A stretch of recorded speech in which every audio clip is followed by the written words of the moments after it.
بہت سے لوگ کہتے ہیں ایکچولی ہمیں حلال ملتا ہی نہیں ہے تو ہم کیا کریں، مجبوری میں ہم پھر وہی مشینی ذبیحہ کھا لیتے ہیں، مشینی چکن کھا لیتے ہیں. ایک ہوتا ہے نا ہاتھ سے ذبح، ایک ہوتا ہے مشین نے ہی گردن اڑا دی، ٹیپ چلا دی، بسم اللہ اللہ اکبر پڑھ کے، اور بلیڈ سے مرغیاں آٹومیٹیکلی ذبح ہو رہی ہیں. تو وہ ذبیحہ حلال نہیں ہے. قرآن میں صاف طور پر ہے وَلَا تَأْكُلُوا مِمَّا لَمْ يُذْكَرِ اسْمُ اللَّهِ عَلَيْهِ. جس جانور پر اللہ کا نام نہ لیا جائے، کیا مطلب انسانوں کی طرف سے، بلکہ صرف انسان ہونا بھی کافی نہیں ہے. اللہ نے وَطَعَامُ الَّذِينَ أُوتُوا الْكِتَابَ، اوت الکتاب کا ذبیحہ اور مسلمان کا ذبیحہ وہ حلال ہے، یعنی اہل کتاب کا ہو یا مسلمان کا. اس کے علاوہ کوئی غیر مسلم ذبح بھی کرتا ہے تو بھی حلال نہیں ہے. تو کچھ شرطیں اللہ نے لگائی ہیں گوشت کھانے کے لیے. صرف مچھلی ایسی ایک مخلوق ہے جو مردار بھی کیا ہے، حلال ہے. البتہ مچھلی میں، سمندر کی مخلوق میں جو اختلاف ہے وہ تو میں بیان کر چکا ہوں. پھر مچھلی میں بھی اختلاف ہے. امام ابو حنیفہ کے نزدیک وہ مچھلی جو اپنی طبعی موت مر جائے اور مرے ہوئے اتنا ٹائم ہو جائے کہ الٹی ہو کے سمندر کے اوپر یا پانی کے اوپر آ جائے تو وہ مچھلی بھی حلال نہیں ہے. جبکہ دیگر علماء کے نزدیک وہ مچھلی بھی کیا ہے، حلال. وجہ اس کی یہ ہے کہ یحرم علیہم الخبائث، جو قرآن کی آیت ہے نا کہ خبیث چیزیں تم پر حرام ہیں. تو امام حنیفہ کہتے ہیں کہ جو مچھلی اپنی طبعی موت مر جائے اور مرے ہوئے بھی اتنا ٹائم ہو جائے کہ الٹی ہو جائے تو وہ خبائث میں داخل ہے، وہ طیبات میں داخل نہیں ہے. تو قرآن کی خبائث والی آیت سے جس میں خبیث چیزوں کو حرام قرار دیا گیا ہے تو یہ بھی خبیث ہے، لہذا اس کا کھانا بھی کیا ہے، جائز نہیں ہے. اب جو لوگ کہتے ہیں نا حدیث دکھاؤ حدیث دکھاؤ، تو قرآن کی آیت دکھا دی نا. اب قرآن ایسے انگلی پکڑ کے تھوڑی ایک ایک چیز کے بارے میں بتائے گا، یہ والی چاکلیٹ جائز ہے، یہ والی ٹافی حلال ہے، یہ والی ٹافی حرام ہے. اصول اور ضابطے بیان کر دے گا نا قرآن. تو وہ جو ہمارے لیے حدیث میں آتا ہے مچھلی حلال ہے، تو وہ مچھلی یا تو آپ نے شکار کی ہو یا وہ مری ہو لیکن مرے ہوئے زیادہ ٹائم نہ ہوا ہو، یا سمندر نے اٹھا کے باہر پھینک دیا. جیسے صحابہ کی دعوت کی تھی، صحابہ کرام کی دعوت کی تھی، اللہ کی طرف سے ہوئی تھی، بھوک سے حال خراب ہو گیا تھا، تھک گئے تھے، 24 گھنٹے میں ایک کھجور پہ گزارا ہو رہا تھا. تو ساحل سے ایک مچھلی اٹھا کے اللہ نے کیا کر دی، باہر پھینک دی. بہت بڑی مچھلی، صحابہ نے وہ کھائی. پھر وہ اس کی جو ریڑھ کی ہڈی تھی نا اس کو کھڑا کیا تو اس کے نیچے سے اونٹ گزر گیا بندہ بٹھا کے، اتنی بڑی مچھلی تھی. اس حدیث کی روشنی میں ایک اسکالر نے امام ابو حنیفہ، یہ حنفیوں کا مذاق اڑایا ہے کہ حنفی لوگوں کے نزدیک کہا ہے کہ دیکھو ویل مچھلی حلال نہیں ہے، حالانکہ اتنی بڑی مچھلی جو سمندر نے پھینکی تھی بظاہر وہ ویل مچھلی ہوگی، اس کو عنبر کہتے ہیں عربی میں. اور لوگوں نے نیچے کمنٹس کیے ہوئے دیکھو یہ حنفی لوگ قرآن و حدیث کے خلاف ہیں. حالانکہ حنفیوں کے نزدیک ویل مچھلی حرام بولو نہیں، خود ہی بے وقوف، بلکہ ان کے لیے جتنا کم برا لفظ استعمال کیا جائے جتنا بڑے سے بڑا یہ کم ہے. اتنے بڑے فتنہ پرست ہیں یہ آج کل کے جو اسکالرز آ رہے ہیں نا، سارے نہیں ہیں لیکن بہت سے ان میں جھوٹا الزام بھی خود ہی لگایا جا کہ حنفیوں کے نزدیک ویل مچھلی حرام ہے. حالانکہ کسی حنفی نے ویل مچھلی، معتبر مفتی نے ویل مچھلی کو ناجائز قرار نہیں دیا. جب مچھلی کہہ دیا تو پھر جائز ہو گئی نا. یہ تو ایسے کہہ دیا جیسے حلال مچھی حرام ہے حلال کہہ دیا تو حرام کہاں سے ہو گئی. تو حنفیہ کے نزدیک تو مچھلی جب ہے تو وہ تو حلال ہے. جب ویل مچھلی کہہ دیا، اس کو مچھلی سمجھ لیا، مچھلی مان لیا، تو اس کا مطلب اس کو ہم کیا کہہ رہے ہیں، مچھلی ہے تو وہ حلال ہے.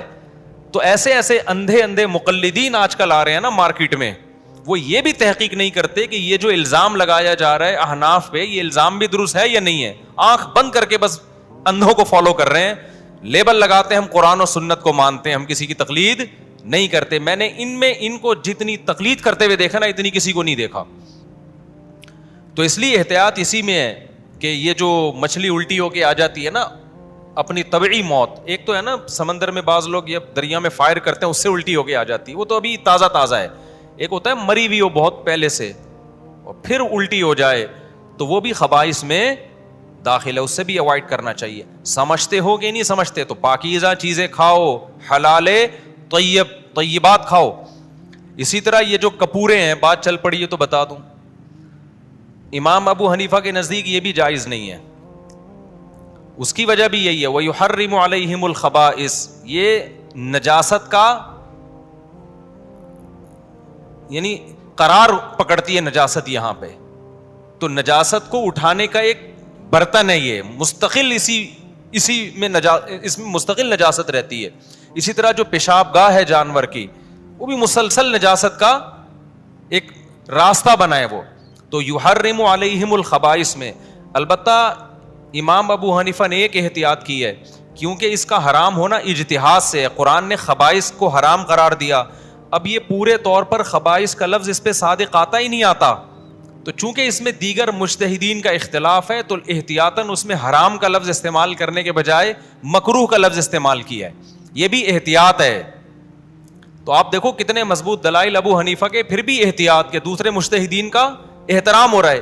اور آج دلائل ہوتے نہیں ہیں, اس کے باوجود اپنی رائے کو ایسے پیش کیا جاتا ہے کہ 100% یہی قرآن و سنت ہے, اور جو اس کے اگینسٹ چل رہے ہیں وہ بالکل قرآن و سنت کے خلاف چل رہے ہیں, وہ اندھے مقلد ہیں. اور ضرورت کیا ہے آپ کو ایسی مشتبہ چیزیں کھانے کی یار؟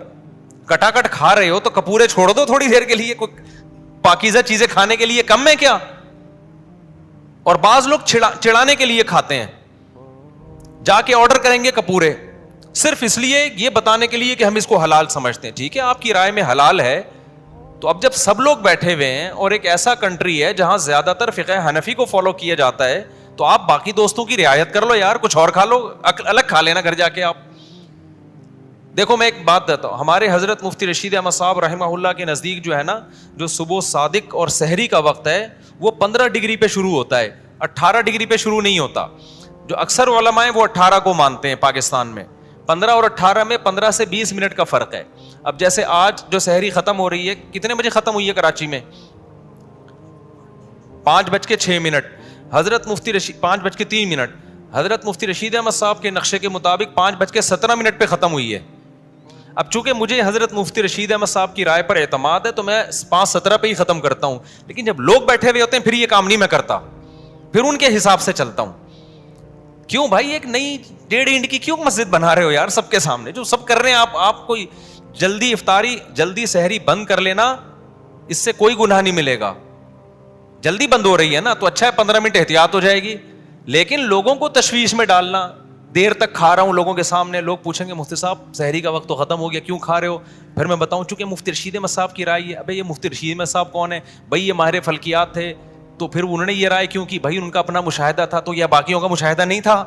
ایک نئی بحث میں ڈال دیا نا لوگوں کو, تو کیوں ایک نیا فتنہ آپ لوگوں میں کھڑا کر رہے ہیں؟ تو ہم جب اکیلے کھا رہے ہوتے ہیں تو 5:17 تک کھا لیتے ہیں, جب پبلک ہوتی ہے تو کیا کرتے ہیں بھائی جو قوم کر رہی ہے اس پہ بند کرو.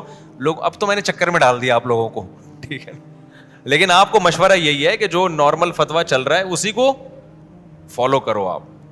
تو حالانکہ ہمارے پاس اس کے اس فتوے کے جو مفتی رشید احمد صاحب کے اس کے برحق ہونے کے بڑے مضبوط دلائل ہیں, پھر بھی تو یہ ہوتا ہے اختلاف رائے کا تحمل. آپ اپنی رائے دوسروں پہ ٹھونسے نہیں, دوسرے کی رائے کا احترام کریں. ابھی میں آپ کو بتاؤں, ترکی کے بارڈر پہ تھا میں, شام اور ترکی کا بارڈر ملتا ہے نا, تو ترکی میں فقہ حنفی ہے. تراویح جس امام نے پڑھائی وہ شافعی تھے. میری پہلی رات ترکی میں تھی, پہلے پوری مسجد بھری ہوئی, جو ہماری مسجد ہے نا اس سے بھی ڈبل مسجد تھی, فل ہال بھرا ہوا تھا نمازیوں سے. امام جو تھے وہ شافعی مسلک کے تھے. انہوں نے جب 20 رکعت تراویح پڑھائی ہے تو اس کے بعد اعلان کیا کہ وطر جو ہے وہ حنفی امام پڑھائے گا. وطر کون پڑھائے گا؟ حنفی امام, کیونکہ زیادہ تر پیچھے سارے مقتدی کیا ہیں؟ حنفی. اب تاکہ ان میں تشویش نہ ہو, مجھے لگا کہ یار یہ دیکھو کتنے براڈ مائنڈڈ امام ہیں, اگرچہ فقہ شافعی کو فالو کر رہا ہے لیکن رعایت کر رہا ہے کہ یار جس ملک میں ہوں سارے یہاں حنفی ہیں, تو میں اخپل طریقے سے جب پڑھاؤں گا تو ان کو تشویش ہوگی. کوئی بات نہیں یار, ابو حنیفہ کی ایک رائے ہے, امام شافعی کی بھی ایک رائے ہے, تو یہاں کون پڑھا لے؟ وہی پڑھا لے جو انہی کے طریقے سے پڑھا رہا ہے, تاکہ لوگوں میں تشویش نہ ہو. تو میں نے ساتھیوں سے کہا کہ یہ ظرف آپ کو ان جو فقہی مسلکوں کو فالو کرتے ہیں نا, اب حنفی, مالکی, شافعی, حنبلی, یہ ظرف ان میں تو آپ کو نظر آئے گا, لیکن جو ان مسلک سے ہٹ گئے نا, جو ان فقہی آراء سے ہٹ گئے ہیں, تو وہ کیا کرتے ہیں اپنی رائے کو سب پہ تھوپتے ہیں کہ بس میں جو پڑھا رہا ہوں یہ قرآن و حدیث ہے, باقی سب کیا ہے؟ غلط ہے. اس سے امت میں اختلاف اور انتشار پیدا ہوتا ہے. تو اختلافی مسائل میں اپنی رائے بتانے کی اجازت ہے, ٹھونسنے کی اجازت نہیں ہے. ابھی ایک اہل حدیث عالم کا میں نے کلپ دیکھا, انہوں نے لکھا صحیح دعائے قنوت, اللہم اہدنا فیمن ہدیت وعافنا, یہ کہ صحیح ہے. اور جو ہم پڑھتے ہیں نا اللہم انا نستعینک, اس پہ بڑا سا کراس لگایا ہوا تھا, غلط. ٹھیک, میں نے کہا دیکھو یہ اتنا کر دیتے کہ صحیح دعائے قنوت ان کی رائے میں جو بھی ہے اللہم اہدنا فیمن ہدیت, یہ کر دیتے نا, یہ ان کا حق بنتا ہے. جس کو یہ صحیح سمجھتے ہیں اس کو کیا کر رہے ہیں, اور حدیث کا ریفرنس. اتنا بڑا کراس حنفیوں والی اس پہ لگانے کی یہ کیا ہے؟ یہ ہے چنگاری, نفرتوں کی پھیلانا. بھائی آپ اپنی رائے اعتدال سے بیان کر دو کہ ہماری نظر میں صحیح ہے, اور وہ ہماری نظر میں بھی غلط نہیں ہے. اللہم اہدنا فیمن ہدیت وہ بھی ثابت ہے, ہم اس کو بھی مانتے ہیں. مشہور یہ والی ہو گئی, مانتے ہم اس کو بھی ہیں.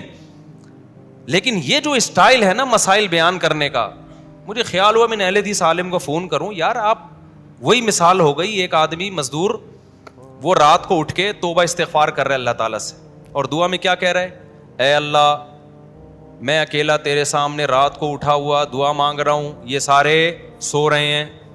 ٹھیک ہے, یہ بھی میری طرح تھکے ہوئے ہیں, میں بھی انہی کی طرح تھکا ہوا ہوں, لیکن میں اٹھا ہوا ہوں اور یہ کیا کر رہے ہیں, سو رہے ہیں. تو ایک نے کمبل سے منڈی نکال کے کہا, ابے نالائق تو اپنی تعریفیں کر, اللہ کے سامنے ہماری برائیاں کیوں کر رہا ہے, یہ سو رہے ہیں. حال یہ بول دے اللہ میں جا کر ہوں, میں اٹھا ہوا ہوں. تو آپ کو اگر احناف والی دعائے قنوت پسند نہیں ہے, یا آپ کے خیال میں وہ حدیث ضعیف ہے, یا وہ کمزور ہے, یا غیر ثابت ہے, تو یار آپ اپنی والی بیان کر دو, یہ صحیح ہے, بس کافی ہے اتنا. جب تک آگ نہیں لگائیں گے نا نفرتوں کی, طنز نہیں کریں گے, اس وقت تک ایسا لگتا ہے منجن بکتا نہیں ہے.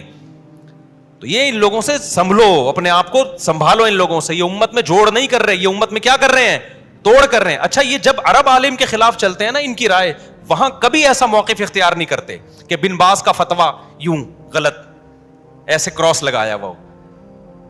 سمجھ میں آ رہی؟ بعض اہل حدیث کی رائے بن باز کے خلاف ہیں, شیخ بن باز کے, وہاں یہ لوگ کبھی یہ اسٹائل اختیار نہیں کرتے کہ جناب توصیف الرحمان صاحب کا کوئی کلپ آئے کہ قرآن حدیث کی روشنی میں صحیح قول یوں سائن کیا ہوا ہے نا یوں کر کے, اور بن باز کا فتویٰ ایسے کراس.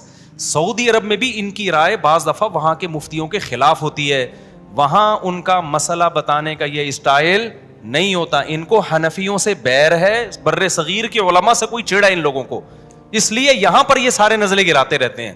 بھائی اسٹائل اگر یہاں نیگیٹو ہے تو وہاں بھی کیا ہونا چاہیے, وہاں بھی نیگیٹو ہونا چاہیے. وہاں تو بالکل ایکچولی یہ دونوں رائے ہیں, ہماری نظر میں یہ رائے زیادہ بہتر ہے. اور یہاں جب آئیں گے تو اتنے بڑے بڑے کراس لگائے ہوئے ہوں گے حنفیوں کی قنوت, دعائے قنوت ایسے کر کے. کیسا غلط طریقہ ہے یار, آپ کتنا ایک نامناسب اسٹائل ہے یہ مسائل بیان. امت میں جو لبرل طبقہ ہے, جو دین سے دور ہے, وہ ان حرکتوں سے دین کے قریب آنے کے بجائے اور دور ہو جاتا ہے. یہ تو تبلیغی جماعت کا اللہ بھلا کرے, ان لوگوں نے کچھ لاج رکھ لی ہے, بہت بڑا لبرل طبقہ دین کی طرف آ گیا ہے. ورنہ جو مذہبی اسکالرز کی اس طرح کی حرکتیں دیکھ دیکھ کے نا, پڑھا لکھا طبقہ دین سے قریب آنے کے بجائے دور ہو رہا ہے. تبلیغی جماعت نے ان مسائل کو ہی ختم کر دیا. بھائی یہ دین ہمارے اندر آ جائے, ساری دنیا کے اندر آ جائے, انسان کا بچہ بن, پتلی گلی سے نکل. تو میں ابھی سعودی عرب میں تھا, میں نے بتایا تھا واقعہ کہ 2 عرب آئے, بڑا اکرام کر رہے تھے ہمارے, وہیں کے مدینہ کے تھے اور بڑے اونچے خاندان کے, ائمہ حرم سے ان کے رشتہ داریاں تھیں, ائمہ حرمین سے بہت قریبی رشتہ داریاں. تو انہوں نے پھر بڑے عزت دے رہے تھے ہمیں, نوالے منہ میں بنا بنا کے. میں نے کہا پتہ نہیں ہمیں اتنا پروٹوکول کیوں مل رہا ہے بھائی. تو پھر انہوں نے بتایا کہ انتم اخرجتمونا من الضلالۃ الی الہدایہ, تم لوگوں نے ہمیں گمراہی سے نکالا ہے. میں نے کہا میں نے تو نہیں نکالا بھائی, میں تو آپ کو جانتا بھی نہیں ہوں. پتہ چلا تبلیغ والوں نے نکالا ہے. کہہ رہے ہم تو برائیوں کی طرف چلے گئے تھے, تبلیغ والوں نے ہم پہ محنت کی, ہمیں نکالا. تو تم کیونکہ وہ مرکز پاکستان میں اور انڈیا میں ہی ہے تو اس لیے وہ ہمیں اتنا ہم نے کہا چلو یار ہمارا تو اتنا وقت نہیں لگا, لیکن فری پھوکڑ میں ہمیں کیا مل رہا ہے, ہمیں بھی غریبی میں عزت مل رہی ہے. اس چیز کی ضرورت ہے, لوگوں کو شراب سے نکالو, زنا سے نکالو, سود سے نکالو. اللہم انا نستعینک والی دعائے قنوت پڑھ لی تو وہ بھی کوئی خدا کی تعریف ہی کر رہا ہے نا, وہ کوئی برائیاں تھوڑی کر رہا ہے. زیادہ سے زیادہ آپ کی نظر میں وہ حدیث صحیح ہوگی اور یہ والی ضعیف ہوگی. امام حنیفہ نے کسی دلیل کی بیس پہ اس کو ترجیح دے دی ہوگی, اس کو کمزور کرا. یہ تو چھوٹے موٹے اختلافات ہیں نا, لیکن وہ اتنا بڑا کراس, بڑا زبردست قسم کا نا. یہ اسٹائل امت میں جوڑ پیدا کرنے کے بجائے کیا کر رہا ہے, اس سے کوئی فائدہ ہونے والا نہیں ہے اس سے. خیر ہم آگے چلتے ہیں. تو میں نے یہ عرض کر رہا تھا کہ یہ جو مشین ذبیحہ ہے لوگ کہتے ہیں ایکچولی یورپ میں ہمارے لیے کیا ہے مشینی ذبیحہ, ایکچولی کائنڈلی ہم کیا کریں, پھر کیا کھائیں؟ ابے یورپ میں گوشت کے علاوہ چیزیں نہیں ہیں کیا کھانے کے لیے؟ اتنی چیزیں یورپ میں مل رہی ہیں کھانے کے لیے. قرآن نے حرام کھانے کی اجازت اس صورت میں دی ہے جب پیٹ کمر سے چپک جائے اور بھوک سے آپ مرنے لگو. پھر اسلام کیا کہتا ہے؟ فَمَنِ اضْطُرَّ فِي مَخْمَصَةٍ غَيْرَ مُتَجَانِفٍ لِّإِثْمٍ, جو بھوک میں شدید مجبور ہو جائے گا اور گناہ کی نیت بھی نہ ہو تو وہ اتنا کھائے کہ جس سے کمر سیدھی ہو جائے. یہ نہیں کہ روز بنا بنا کے لیگ پیس لے کر آ, پھر چیسٹ کا پیس لے کر آ, اتنا کھائے جس سے زندگی کیا ہو, بچ جائے. یہ مجبور ہے. تو اس لیے یورپ میں, امریکہ میں آپ کو حرام گوشت کھانے کی اجازت بولو نہیں ہے. حرام گوشت کھانے کی آپ کو اجازت نہیں ہے, بلکہ جہاں آپ کے لیے شریعت پر عمل کرنا ممکن ہی نہ ہو وہاں سے